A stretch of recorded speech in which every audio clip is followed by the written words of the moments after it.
kuningi okwenzakalayo, kuningi okudinga ukuthi silungele kubuya kaJesu, silungele izinto ezokwenzeka maduzane. Kuningi futhi esidinga ukuthi sikuqonde, esifisa ukuqonda njengabantwana bakaNkulunkulu, noNkulunkulu afisayo ukuthi sikuqonde. And iy'mpendulo bazalwane zila encwadini yesambulo, iy'mpendulo zila encwadini yesambulo. So siyaqhubeka nje namhlanje, I hope siyaqhubeka manje ngomusa kaNkulunkulu, akukho ukuzosiphazamisa. I'm just praying, but ke makwenzeka uNkulunkulu avume, it is well. Now bazalwane, into esizoyenza manje quickly sokwenza i-recap yaloko esikufundile, ngoba ngiyacabanga ukuthi after isikhathi eside sesihlukene kungenzeka ukuthi okunye esikufundile sikukhohliwe. Ngiyothi mase ngiqala la sigcine khona abanye bangalandeli. So siyaqhubeka nje nencwadi yesambulo. Ngikhumbuze bazalwane, incwadi yesambulo ikubaluleke ngendlela eyisimangaliso. Uyazi ukuthi iBhayibheli lonke linesibusiso, but incwadi yesambulo iyo kuphela incwadi uJesu wakusho lokhu kwayicaca kwangangabazeki. Wathi ubusisiwe umuntu ofundayo lokho okulotshiwe la kule ncwadi, futhi ogcinayo izinto ezibhalela kule ncwadi, ngoba isikhathi esinjani siseduze. So le ncwadi yesambulo bazalwane, uJesu uthe umuntu oyifundayo futhi ezwe futhi agcine lokho kubhaliwe ukuthi ubusisiwe.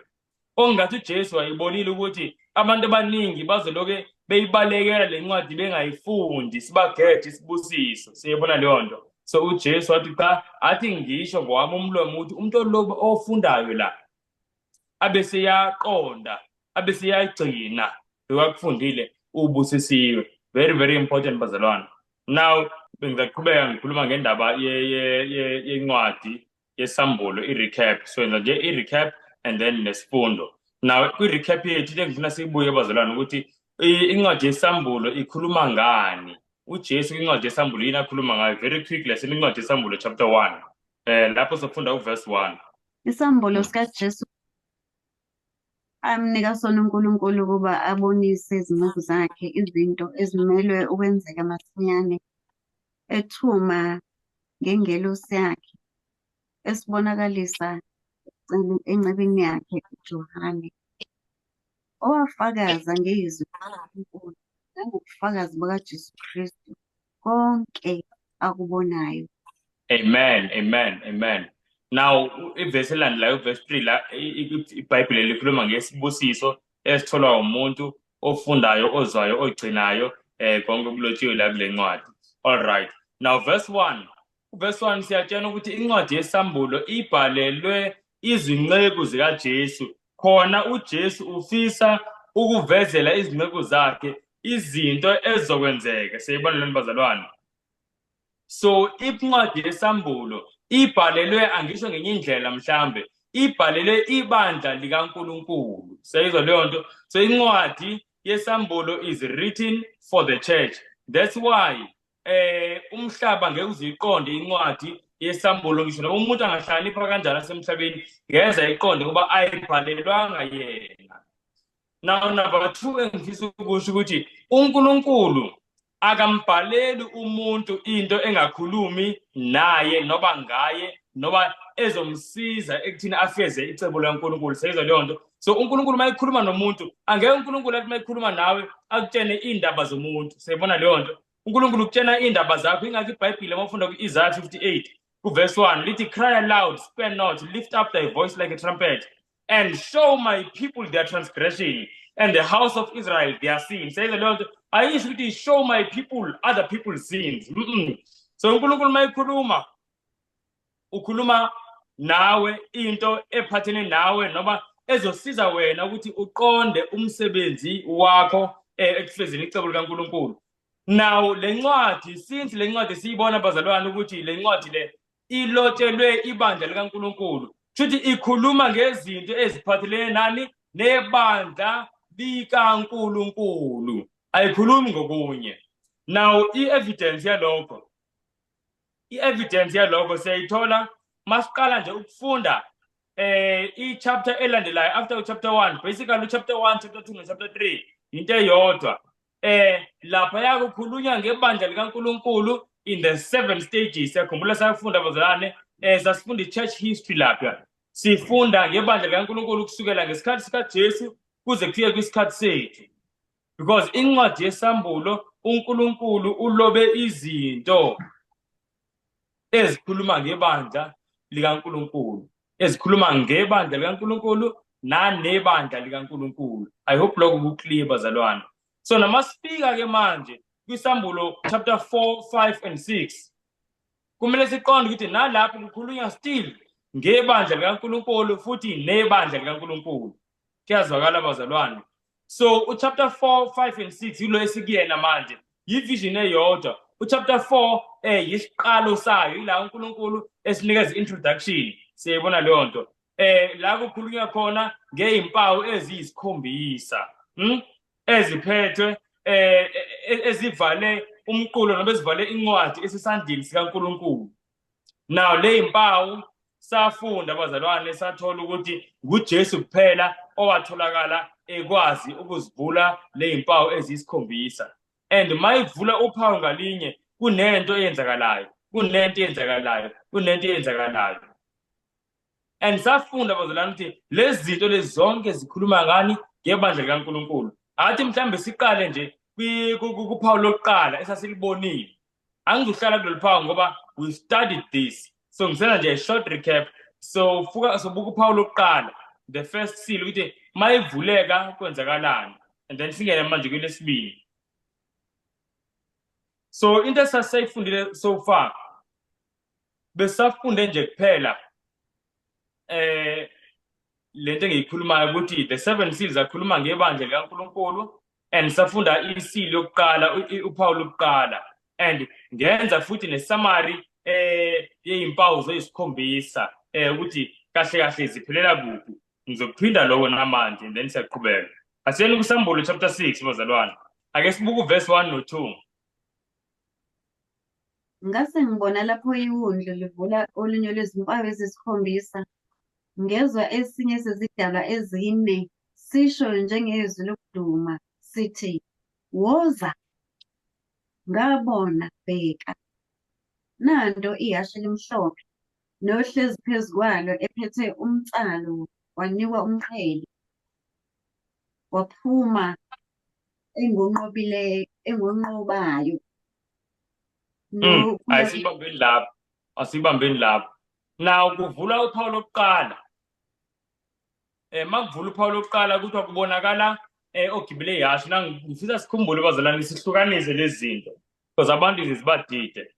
Lezi zinto ezilotshiwe kwincwadi yesambulo chapter 6 na chapter 7 na chapter 8 ngoba izimpawu zisikhombisa zilapho chapter 6, 7 and 8. And then introduction yazo ku chapter 4 no 5. Singakukhohlwa lokho yabo. Now lezi zinto ezilotshiwe ekuthiwa ziyenzeka makuvulwa uphawu akuzona izinto ezikule ncwadi evaliwe ngalezi zimpawu zisikhombisa. Kuyazwakala bazalwane. Mhlambe ngicela ukushare nje iscreen sibuke isithombe. Na bazalwane siyabuka la esithombeni. Naye into eyabonakala ezulwini. Kwabonakala incwadi esesandleni sikaNkulunkulu. Siyakhumbula uNkulunkulu wayehleli etronini. uJesu eqala kubonakala uNkulunkulu ehleli kwithrone yakhe. uJesu akaveli chapter 4. And then chapter 5 kubonakala ukuthi uNkulunkulu njengoba uhleli kwithrone yakhe kwisihlalo sakhe sobukhosi uphethe nale ncwadi chapter 5 lo. And kwatholakala ukuthi akekho umuntu okwaziyo ukuthi ayivule le ncwadi, kodwa uJohane wayesazi ukuthi le ncwadi isigcino ukuthi kumele ivuleke.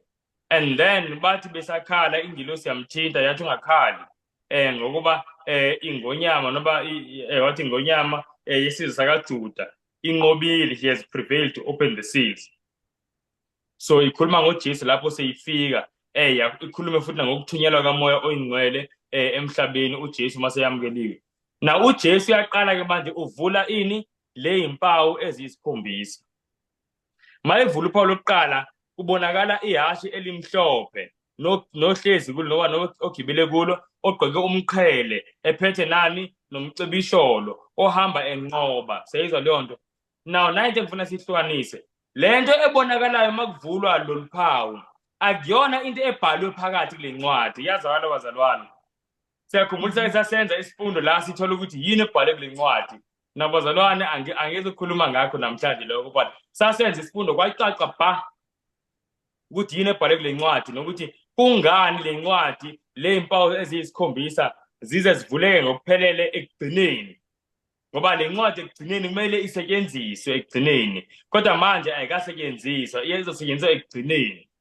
And bazalwane, uJesu mayiphuma sathola ukuthi uJesu maseyiphuma ezulwini, like on his way out, uvula uphawu lokugcina lesikhombisa, uvula uphawu lokugcina lesikhombisa seyizosilanda, so that mase sifika ezulwini sifika incwadi seyivuliwe.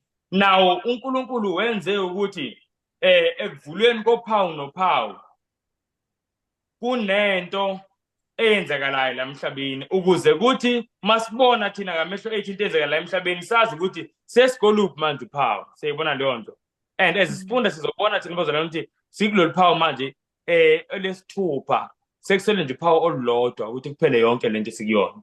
Isikhathi bazalwane, yonke into iyaveza ukuthi isikhathi asisekho. All right, I hope lokho kuclear ukuthi lezi zinto esesizifundayo ezenzakalayo makuvulwa izimpawu akuzona izinto ezisencwadini. Okusencwadini kukodwa sakufunda sibuye sikuthole. Now ake sibukeni leli hashi bazalwane, kwabonakala ihashe elimhlophe elinqobayo khona nohlezi phezu kwalo. Ake sibuke ukuthi leli hashi limeleni futhi ubani oligibelayo. Very quickly say recap kodwa iyaphela manje. Asiyele incwadi kaZechariah chapter 10, lesifundo verse 3 no verse 4. Intukuthelo yami ivuthele abelusi, ngiyakujezisa izimpongo, ngokuba uJehova Sebawothi uyakuhambela umhlambi wakhe, indlu yakwaJuda, abenze babe njengehashe elinobukhosi ekulweni. Kuyena kuyakhutshela igumbi, kuyena isikhonkwane, kuyena umnsalo wempi, kuyena bonke abelusi kanye kanye. Amen, amen. Ayisimeni lapho bazalwane. Now according to Zechariah chapter 10 verse 3, iBhayibhile likhuluma ngendlu yakaJuda, umhlambi kaNkulunkulu. Now siyazi umhlambi kaNkulunkulu uthi ibandla lakhe, futhi nendlu kaNkulunkulu lo John chapter 10, umhlambi kaNkulunkulu ibandla lakhe. And nama ufunda futhi nokuthi indlu uphinda athi umhlambi kaJehova, indlu yakaJuda. Siyibona leyo nto. And futhi nendlu kaNkulunkulu siyazi according to 1 Timothy 3:15 ukuthi indlu kaNkulunkulu ibandla lakhe. So la isymbol yebandla lakhe, indlu kaJuda, umhlambi kaNkulunkulu. Na uthi uNkulunkulu uzokwenza umhlambi wakhe, indlu yakaJuda, njengehashi lobukhosi ekulweni. Seyizwa leyo nto. Izithi ke kule English ithi as a goodly horse in battle. So leli hashi leli elimhlophe siyathola manje eliphumayo lana makuvula lolu phawu lokuqala, leli hashi elibonakalayo elinqobayo, kahle kahle leli hashi limele ibandla likaNkulunkulu. Now why bengifisa ukuthi sikubone lokhu is because kule recap lebesiyenza besibona ukuthi incwadi yesambulo ikhuluma ngebandla likaNkulunkulu noma izinto eziphathelene nebandla likaNkulunkulu. Siyakuzwa lokho bazalwane. Now nakho namanje kuvulwa ini kuvulwa lo phawu lokuqala, kubonakala ibandla likaNkulunkulu liyashi. So ibandla yebo likaNkulunkulu. Ngifuna sibone bazalwane ukuthi yihashi ngizothini khona into engifuna ukuyisho ekumanje ngilahlela amagama lezulu, but it is the church militant, it is not the church triumphant. Ngoba siyatshena la ukuthi kuZechariah chapter 3 ukuthi yihashi likaNkulunkulu lobukhosi elilwayo. So lisalwa. Seyizwa bazalwane, lisalwa. And siyabona ukuthi ekuqaleni kwalo impi, ekuqaleni kwalo belimhlophe. And okwesibili futhi ekuqaleni kwalo impi siyathola la ukuthi ligitshelwe kuJesu imbala, ngoba kuthiwa lana it is his goodly horse. Elakhe. Now ihashi make lo muntu ligitshelwa ngumnikazi walo, so ligitshelwe kuJesu imbala. Ngamanye amazwi nguye olilawulayo ibandla lakhe, njengoba ibandla lileli hashi elilwayo, the church militant. Libandla lisalwa, lilawulwa nguJesu, lilwa ngezikhali zikaJesu, izikhali zikamoya.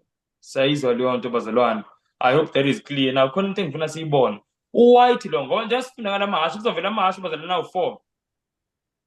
and imibala yawo it's very very prophetic, very significant. Ikhuluma okuningi lemibala yamahashi. Lo white sasifundile ukuthi white ikhuluma ngani, mhlawumbe uthi ngibuze kodwa bazalwane white ngeke singawutholi sonke, mhlawumbe singangakhumbula amavesi. Cela ukubuza bazalwane, ngicela unmute. The white la ehashini umele ini, the color white.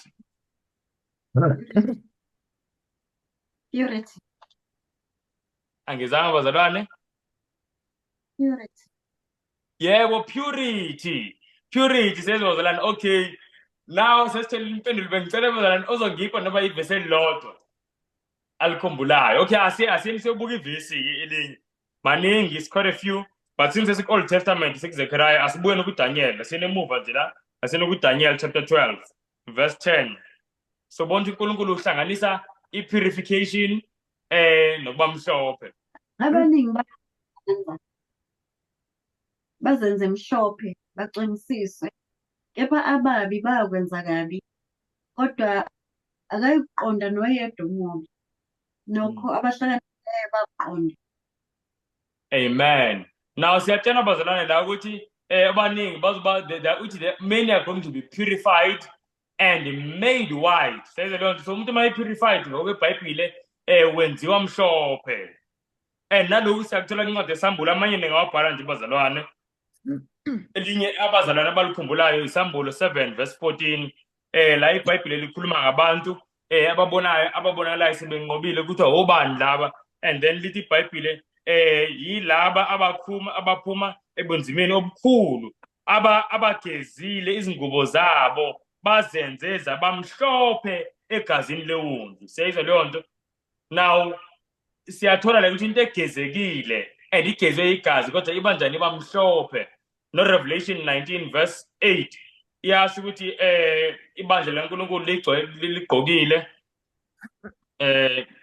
ikhuluma ngebride, not ibandla, ibride kaNkulunkulu. Ngamanye amazwi umakoti wakhe uJesu ugqokile ingubo emhlophe yelineni, ibese isho ukuthi le linen emhlophe imele ubulungiswa. Revelation 19 verse 8. Okay, that's clear. So bazalwane kuclear la ukuthi ibandla lokuqala kwakuyibandla elinqobayo, and eliphi lelibandla kwakuyibandla bazalwane le-Efesu. Now konke ngifuna iveza very quickly. Nasi isithombe nje salamahashi. Naleli silibonile. Na khona uline engifuna uveza adlula kokuningi manje zelana. Now nali ibandla Ephesus 31 AD iye kwa 100 AD. Yilo leli bandla bazalwane lalimhlophe.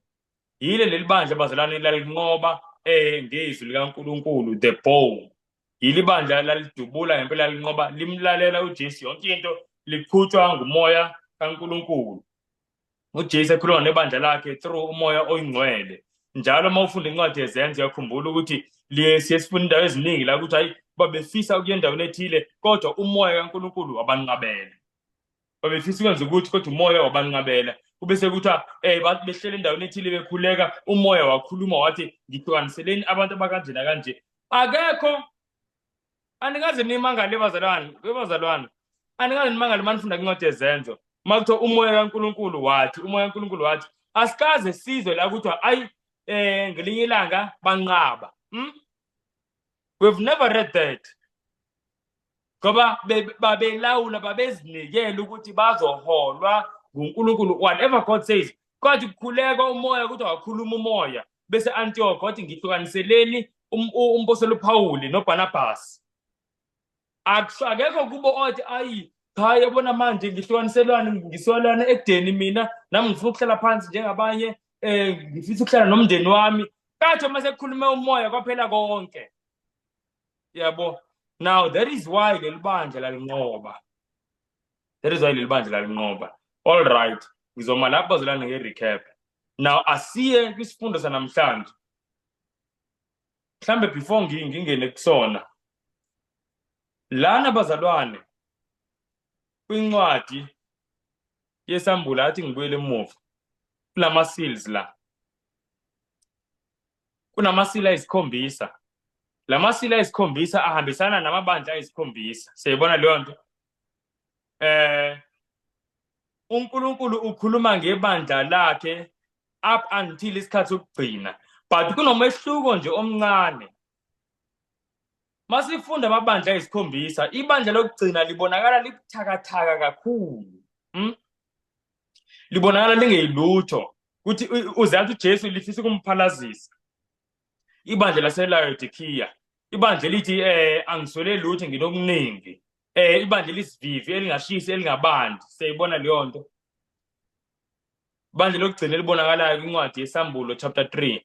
But mase iveza ngelinye engelo uNkulunkulu, uyayeqa yonke kwibandla lesikhombisa. Makuvula uPawulo lesikhombisa, uyeqa konke lokubunye sikufundile kusambulo chapter 3 ukuthi ibandla lisivivi linjani. Uliveza only kuphela laphaya ibandla selilabantu ekuthiwa 144,000 kwincwadi yesambulo chapter 7. Ngamanye amazwi uNkulunkulu uvezela uJohane enye engelo ukuthi cha, lela bandla wawubona ngathi kwaze kwabuhlungu ukuthi ibandla lokugcina vele uJesu kuzomele abuye kukhona lona kuzobe kuyibandla vele nje eli-useless, kuzobe kuyibandla eli-west kunawo wonke elingenayo nento eyodwa encomekayo. Uyazi mawufunda amabandla esikhombisa, ibandla laseLaodikiya bazalwane alinconywa ngalutho. Wonke amanye amabandla ayanconywa, laseLaodikiya akukho okunconywayo, akukho okunconywayo. And uNkulunkulu manje yamvezela uJohane ukuthi cha, lesasimo osibuka kwangeyona i-final state yebandla. I-final state yebandla yila abantu sebeyilaba abayi-144,000 sebelandela iwundlu konke lapho liya khona. Laba ekuthiwa manje bageze iy'ngubo zabo zabamhlophe egazini lewundlu.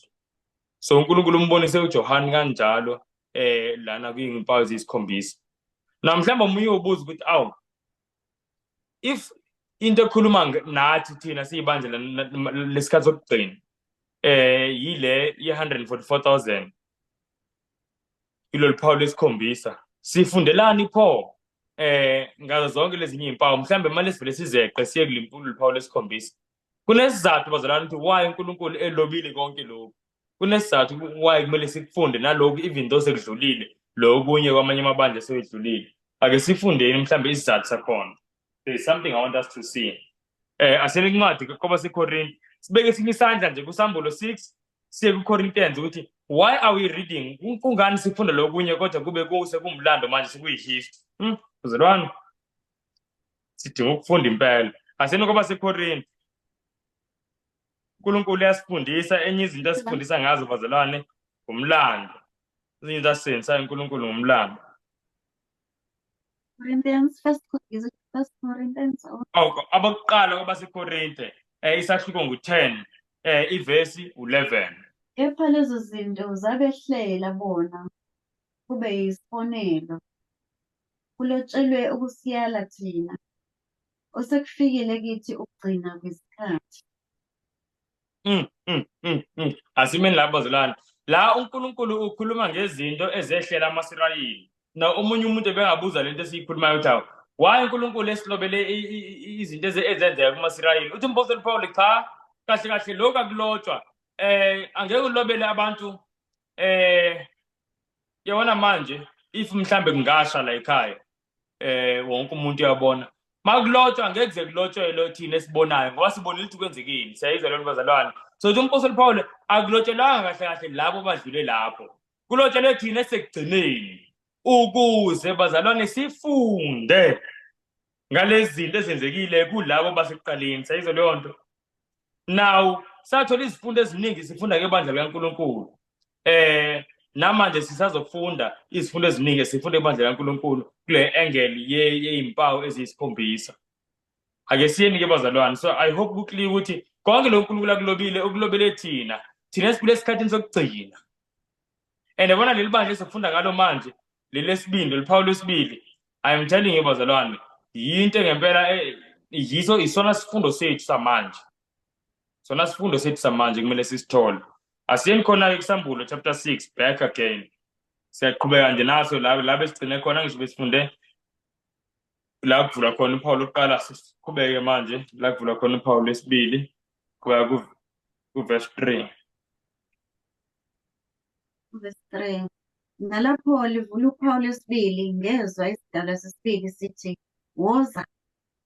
Kwase kuphuma elinye ihhashi elibomvu nohlezi phezu kwalo waphiwa ukususa ukuthula emhlabeni ukuze Mm, babulala, wanikwa nenkemba enkulu.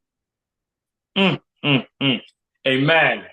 Now bazalwane, makuvuleka uphawu lesikhombisa nakhona kusabonakala ihhashi.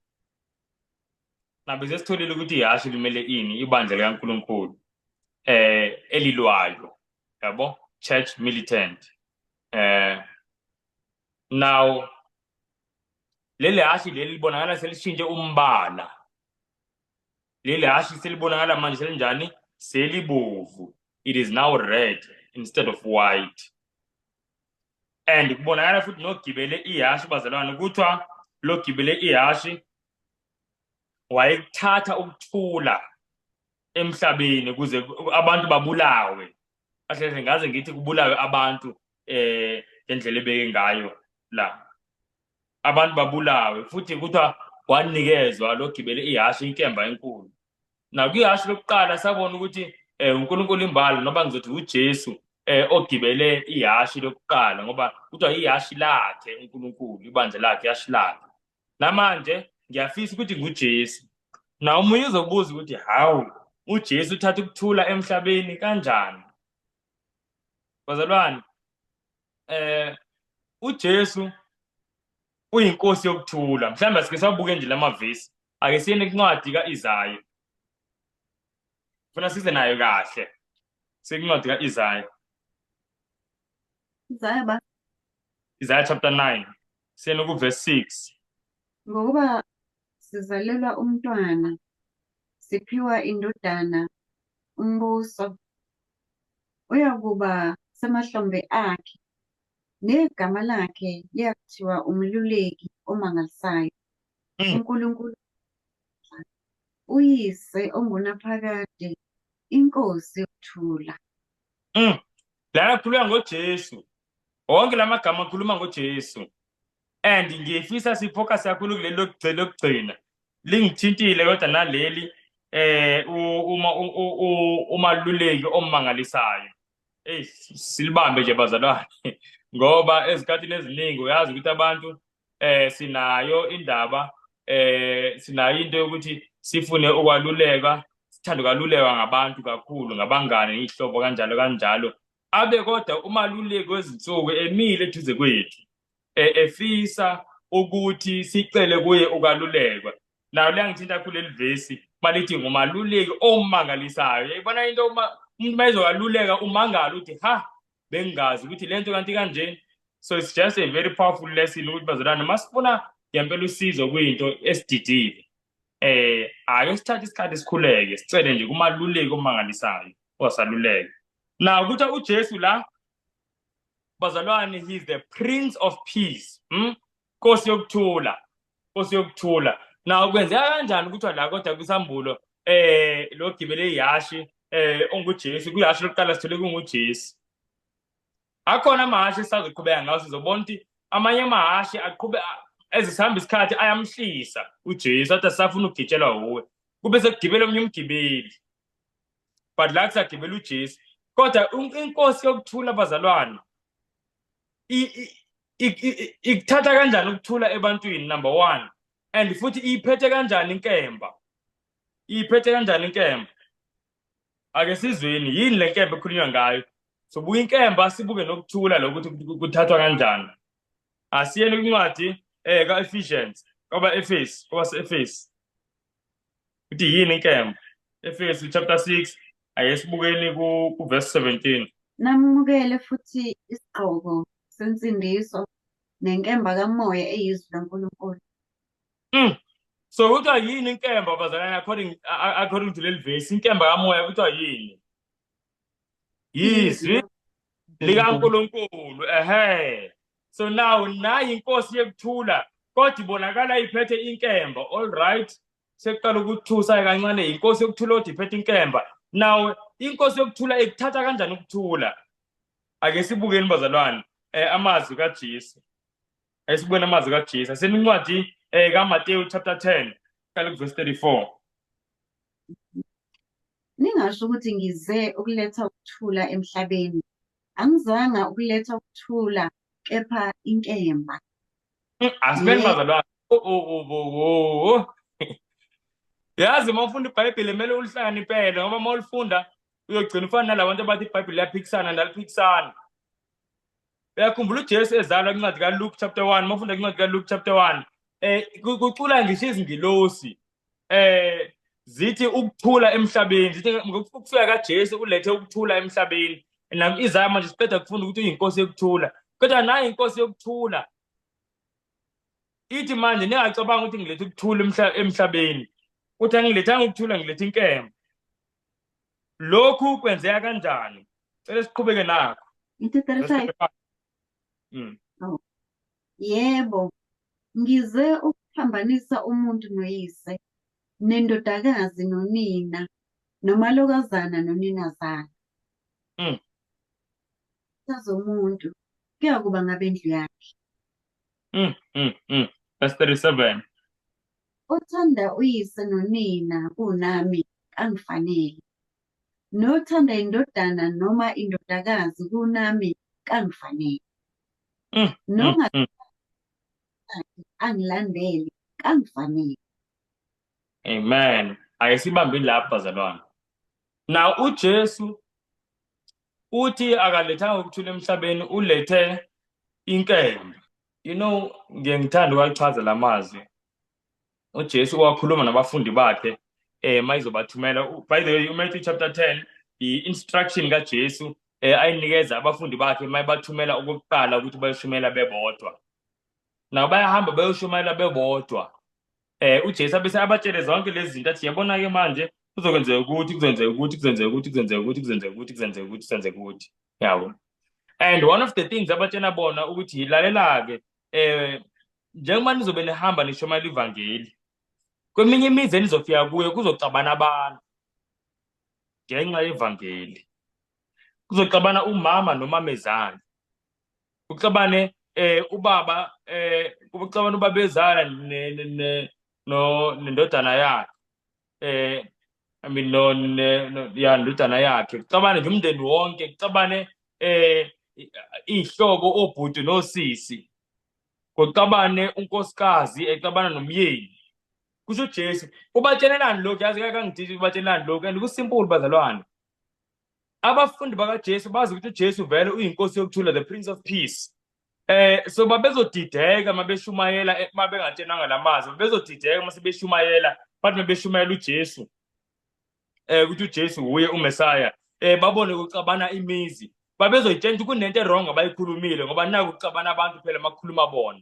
So uJesu yabatshela ukuthi cha vele lento eniyiphetha inkemba yehlukanisa. Now ivangeli bazalwane liletha ukuthula, siyizwa leyo bazalwane, liletha ukuthula kulabo abalamukelayo, but ukuthula kwabo it is an inner peace. Siyizwa leyo nto, ngamanye amazwi banokuthula phakathi ezinhliziyweni zabo. Ukuthula kwabo akona ukuthula okufana nale ndlela yomhlaba. Umhlaba mawucabanga ukuthula ucabanga indlela yokuthi hayi wonke umuntu uyakuthanda, yabo unokuthulayo kanjalo. Cha. Asizweni uJesu uthini, John 14 verse 27. Ukuthula ngikushiya kunina, ukuthula kwami nginipha khona, akunjengokupha kwezwe okunipha kwami. Inhliziyo yenu mangakhathazeki ingesabi. Bazalwane, so uthi uJesu mayisipha ukuthula akasiphi njengoba izwe lipha ukuthula. So njengoba ngisho ukuthi indlela umhlaba ubuka ngawo ukuthula yini, akekho umuntu okuzondayo, bonke abantu bayakuthanda, that is ukuthula ezweni. Kodwa uthi uJesu maye kuwe mawuthandwa yibo bonke abantu. Uthi kodwa mawushushiselwa izwi likaNkulunkulu uthi jabula, ujabule kakhulu. Yabo. So ukuthula uJesu asinika kona ukuthi izwi lakhe malifika ezinhliziyweni zethu bazalwane, siba nokuthula ngoba sesiyazi izono zethu zixolele. Njengoba lisho iBhayibheli kumaRoma 5 verse 1 uthi njengoba sithethelele ngokukholwa noma silungisise ngokukholwa, sinokuthula noNkulunkulu ngenkosi yethu uJesu Kristu. So that is the peace we have ukuthi uNkulunkulu uyasithanda. Yabo. And once ne peace enhliziyweni bazalwane, siyafisa vele ukuba nokuthula nabanye abantu. But into eyenzekalayo ukuthi ngenxa yevangeli abantu bagcina bengasithandi. ngenxa yevangeli kugcina kuxatshana. Na umuntu olibambe kahle ivangeli umuntu obeka uJesu ngaphambili kunakho konke. Uyafika uJesu kumuzi ekukhonza kuwo amadlozi. uJesu athi cha, idlozi alisebenzi. Nawu leyo nto ibanga ini? Ukuxabana emndenini. Seyizwa lento bazalwane, yini ebanga ukuxabana? Yizwi. Libanga ukuxabana ngobani? Ngoba abanye bomndeni abalamukelanga izwi.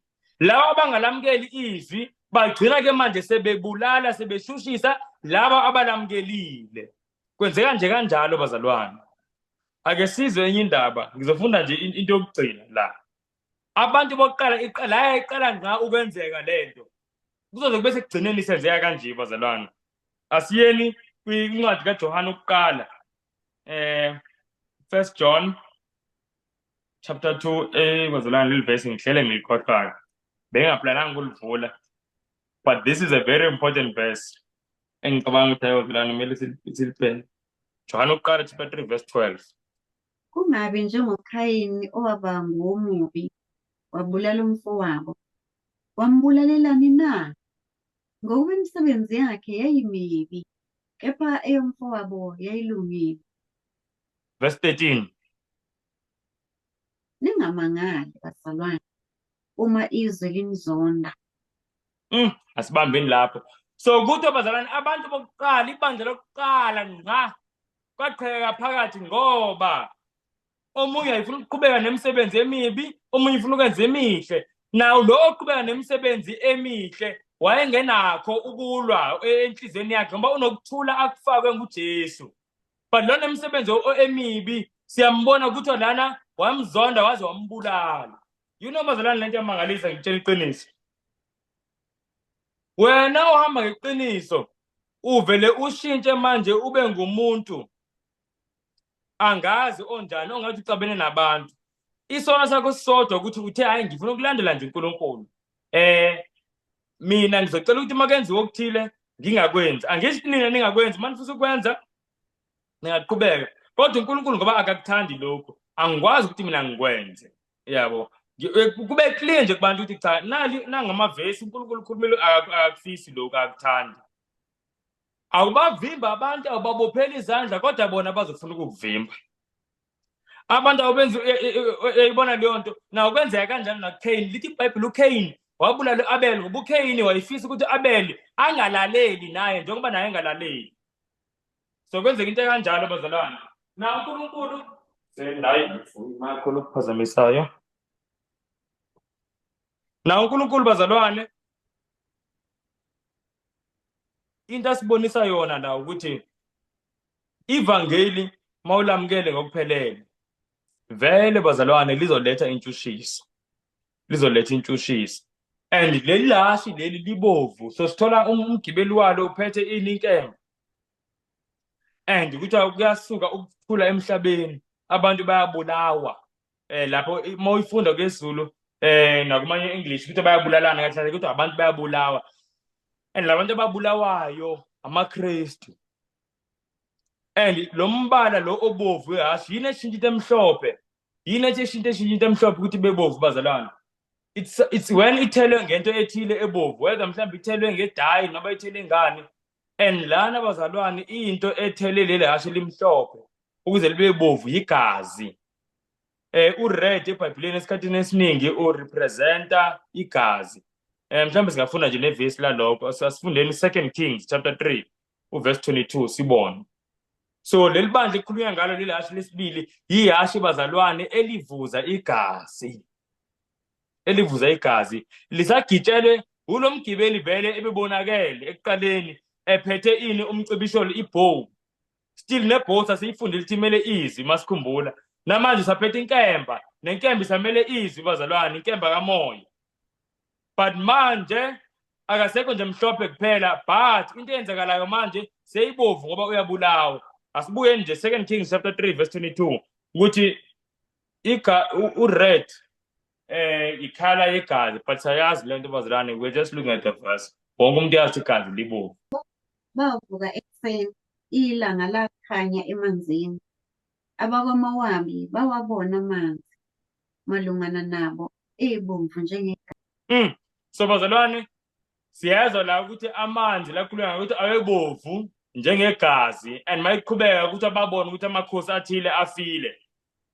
So bayibona ukuthi igazi labantu leli elenze ukuthi kube bovu lamanzi, yabo. So naleli hashi njengoba liqhamuka libovu kungenxa yegazi ihashi leli elilichithile. Ngize ngabhala izicaphuno.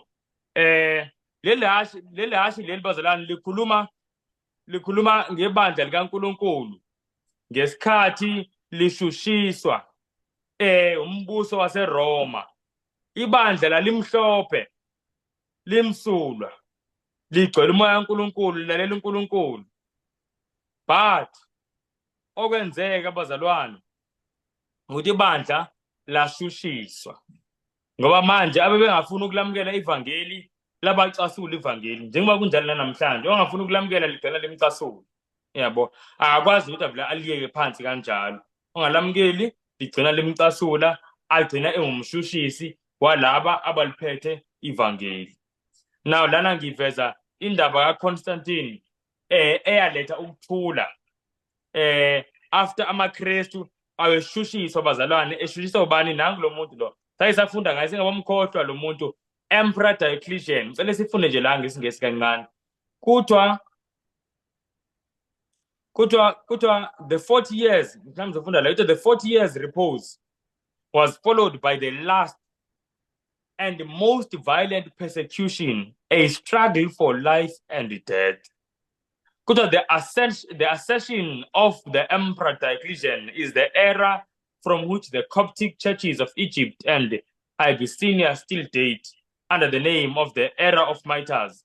So kuthiwa bazalwane ibandla laqala lathola ukuthula eminyaka ewu-40 and then emva kwalo minyaka ewu-40 kalandela iy'ntshushiso ezazibuhlungu kunazo zonke iy'ntshushiso ebezike zenzeka ebandleni. Nama ufunda kuncwadi yezenzo ibandla leshushiso, oStefano bayabulawa, abapostoli bayabulawa, nompostoli Paul bayabulawa nje kancane. But ngesikhathi bazalwane salomlisa lo uDiocletian kuthiwa akangakazi kubonakala into kanje. Kuthiwa the Roman Empire yayigcwele igazi kakhulukazi ngoba manje ubuKristu bese kuspreadile kakhulu, kugcwele yonke indawo, babulawa amaKristu. And kuthiwa kayi lesikhathi yayizwa kuthiwa yini lesikhathi sikaDiocletian ukuthi it's the era of the martyrs, isikhathi sabangcwele ababulawa. Kuthiwa all former persecutions of the faith were forgotten in the horror with which men looked back upon the last and greatest, the 10th wave, as men delighted to count it, of that great storm obliterated all the traces that had been left by others. Sayizwe leyo nto. Kuthiwa bazalwane abangcwele nabantu abaqopha umlando baze bakhohlwa ngezinye iy'ntshushiso ezenzeka mabeqhathanisa zona nale kaDiocletian. Now bazalwane kukhulunywa ngawo bonke abantu abake bashushisa ibandla la, oNero noDomitian, ukuthi bonke bekhohlakali benjalo kodwa abasondeli kulento eyenziwa uDiocletian. Now washushisa uDiocletian ibandla likaNkulunkulu kakhulukazi kusukela ngonyaka u-303 AD ukuyoma ku-313, ulo 10 years. Mawufunda kwibandla lesi laseSmina kuthiwa nizoshushiswa iy'nsuku eziyishumi, and siyazi usuku isiprofethi lumele unyaka, a day for a year, and ile iy'nsuku eziyishumi uJesu ayikhuluma ngazo ababezoshushiswa ngazo ibandla laseSmina, and yilo leli hashi elibovu leli ibandla laseSmina bazalwane. And iy'ntshushiso zazizoqhubeka kodwa kwasiza ukuthi uConstantine wakhipha umthetho owathi bazalwane makubuyiselwe izinto kumaKristu. Kuthiwa okokuqala waqala wakhipha i-edict of toleration, and then wakhipha lena ethi izinto azibuyiselwe bezithathiwe kumaKristu, ayeke manje ukushushisa konke lokho. Bayekwa-ke abazalwane ukushushisa kanjalo.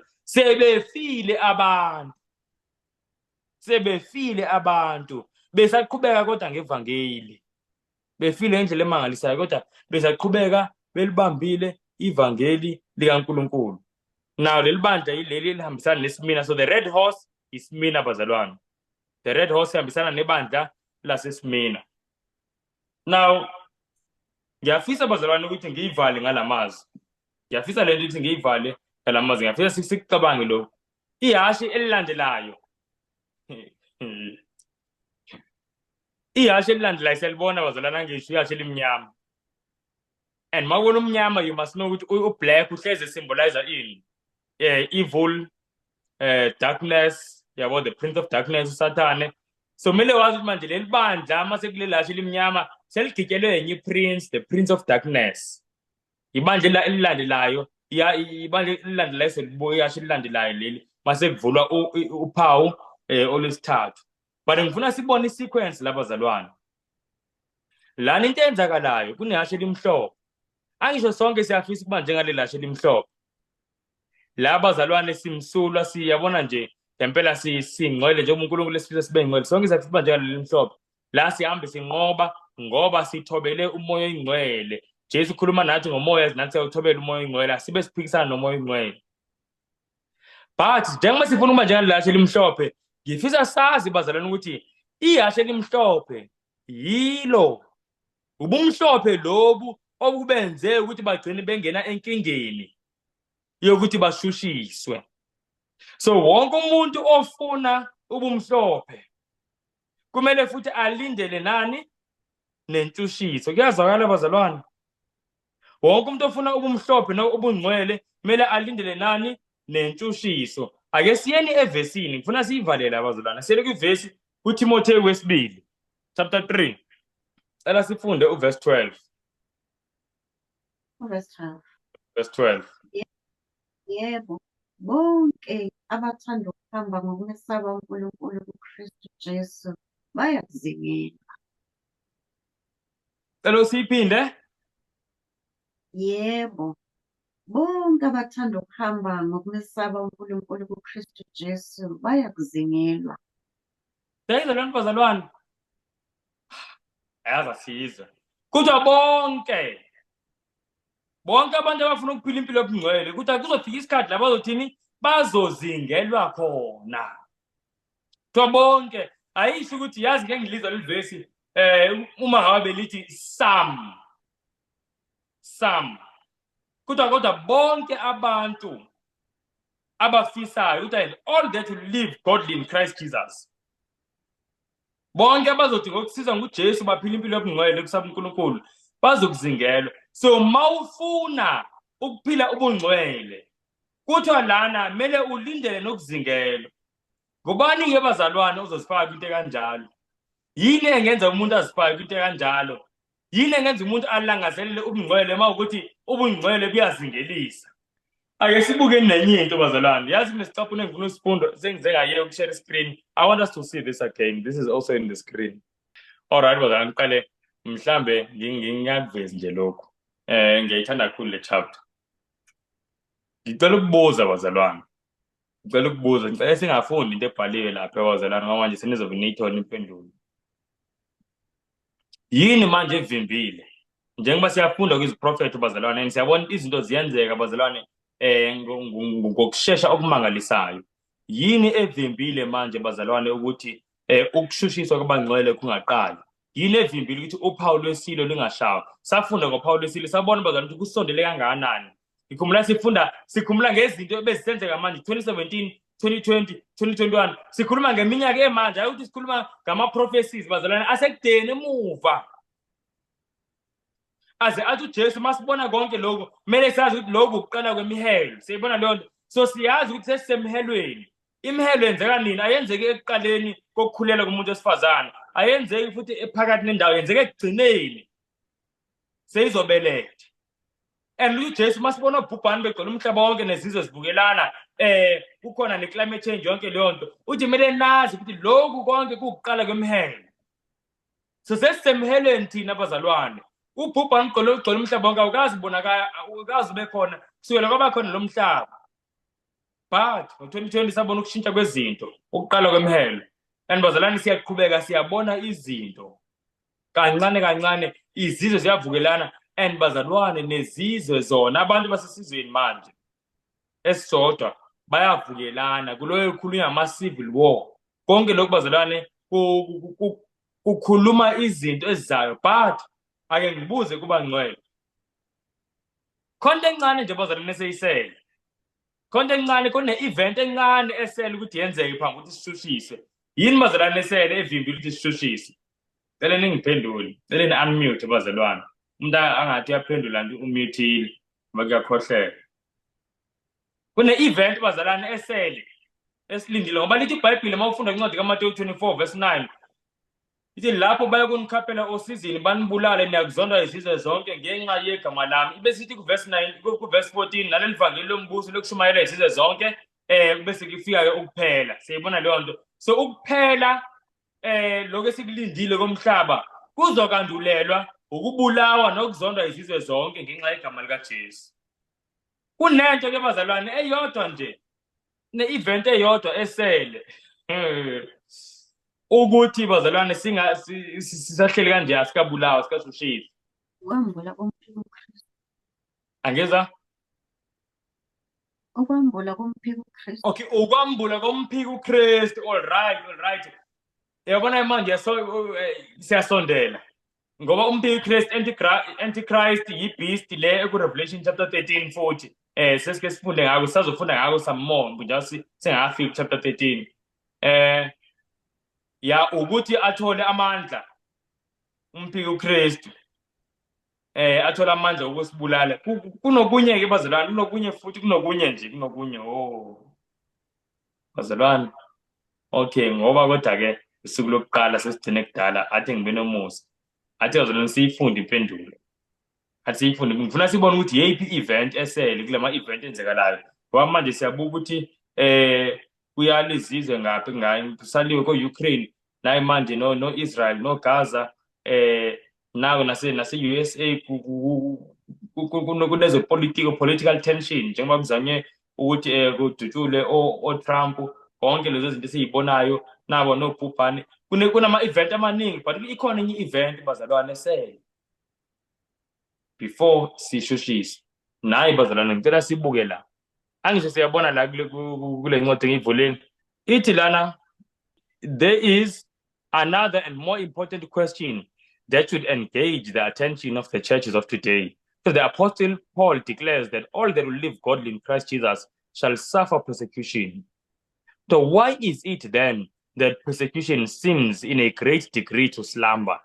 Kuthi bazalwane kunento ebalulekile ekumele ihlale ezingqondweni zomKristu wonke, icatshangwe ngumKristu wonke.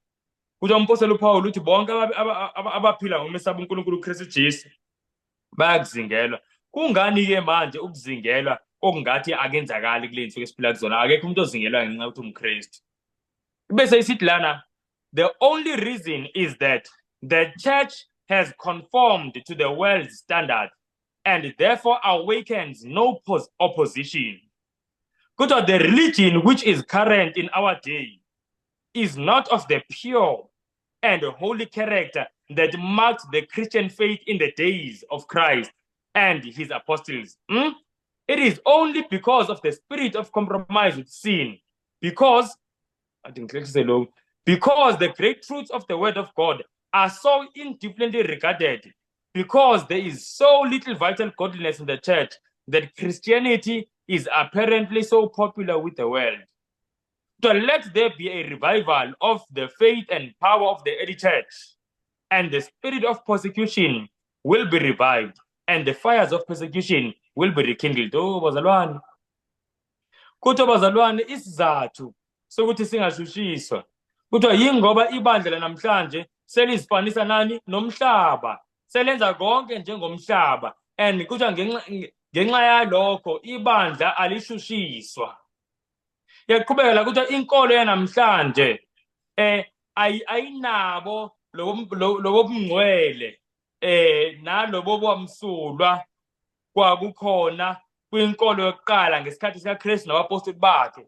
Ngamanye amazwi bazalwane, kuthiwa into enza ukuthi singabikho bovu manje, singabiloniyo ihashe elibovu, singabikho bovu igazi, yingoba asikho mhlophe. Into eyenza ukuthi kulandela ihashe elimhlophe, ihashe elibovu, yingoba ihashe laqala laba mhlophe. laqale ladubula ngemicibisholo yezwi likaNkulunkulu. Abantu banembekayo. USathane naye waphakama uSathane kulaba asebenza ngabo, kade wasibulaleni labantu. Singazitsheni bazalwane ukuthi umhlaba ukhohlakele manje.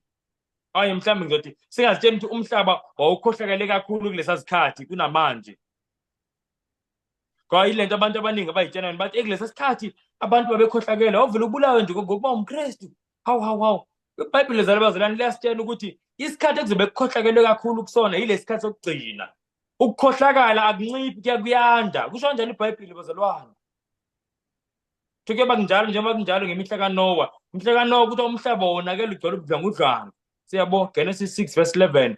So ukukhohlakala akunciphanga. Yini enciphileke? Uma ukuthi inkohlakalo yandile kodwa asishushiswa. Abantu abakhohlakele ukudlula labo babeshushisa ibandla ekuqaleni abalisushisi ibandla lanamhlanje. Yini eshintshile? Ibandla. Bandla lishintshile. Kuthiwa ake kuphinde futhi kuvuke lo lakholo nalawa amandla abekhona kwibandla lokuqala. Ngamanye amazwi asiphinde sibe ihashe limhlophe. Kuthiwa sizobona futhi igazi lizosichithekela sibe bovu. Kuthiwa umoya wentshushiso uzovuswa. Ngamanye amazwi bazalwane, ngifuna ukuthi i-event esiyilindile manje akusikakhulukazi ama-event azokwenzeka ngaphandle, kodwa ngama-event ekumele enzeke ngaphakathi enhliziyweni. Into eletha intshushiso ubungcwele. Ngabikho ubungcwele ngisho noba bazalwane uPhapa angathini, umphiki Kristu omkhulu uPhapa nje sihlezi sifunda ngayo. Noba angathini kwenzeke ini bazalwane, kungekho ubungcwele ezinhliziyweni zethu ayikho intshushiso esiyithola. Now yini engenza umuntu ukuthi alangazelele ubungcwele mase ubungcwele buletha intshushiso? Uyodwa bazalwane, ukuthanda uJesu. Ayikho nje impendulo. Lento iyadida kakhulu ukuthi ngubani ozolandela umuntu ongitshelayo ukuthi mangilandela yena mase ngimlandelisisa owangempela sengasamqubi nalutho, yilapho ke manje ngizozondwa ngempela. Ngubani ozofuna ukuthi angamqubi? Ingakho abantu abaningi bemquba vele. Ingakho abantu abaningi becompromise vele. Siyabo?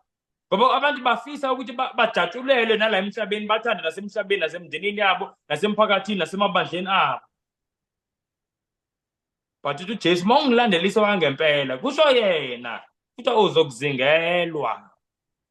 Yini engenza umuntu enze leyo nto alandelisa uJesu wangempela esathi uzozingelwa? Uthando bazalwane. uJesu wehla ezosindisa.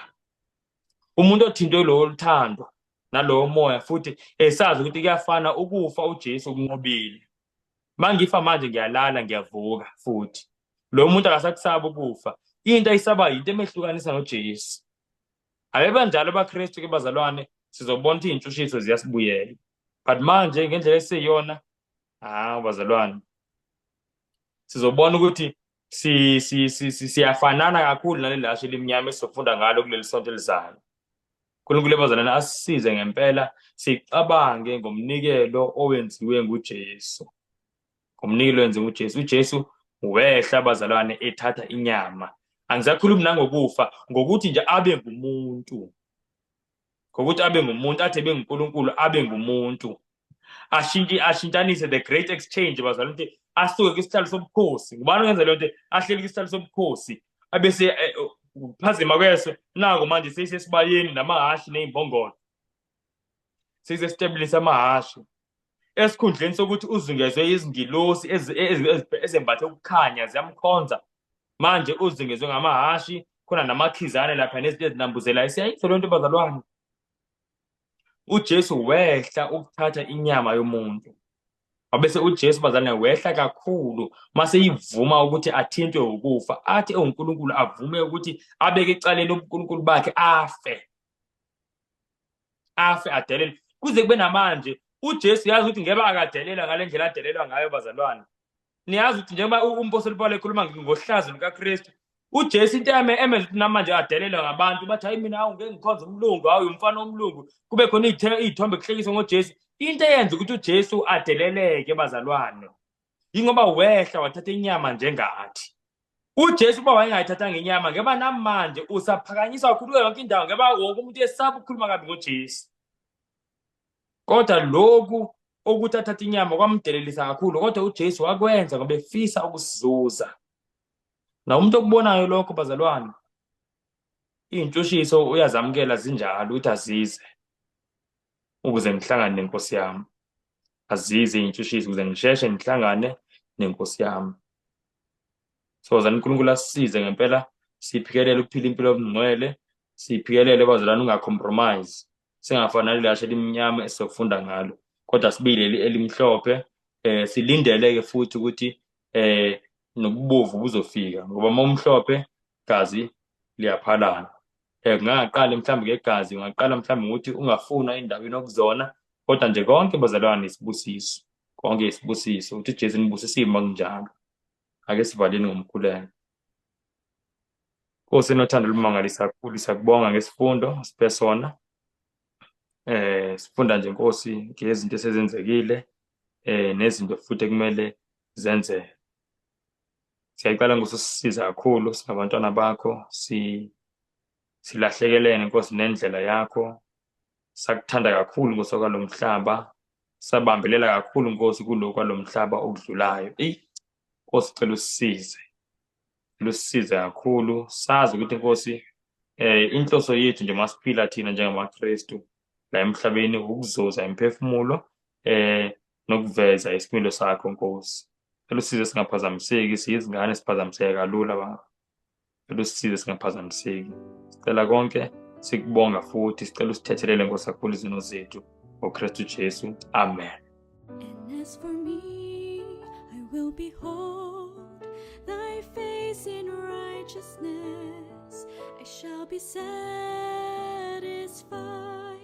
when I awake with thy likeness.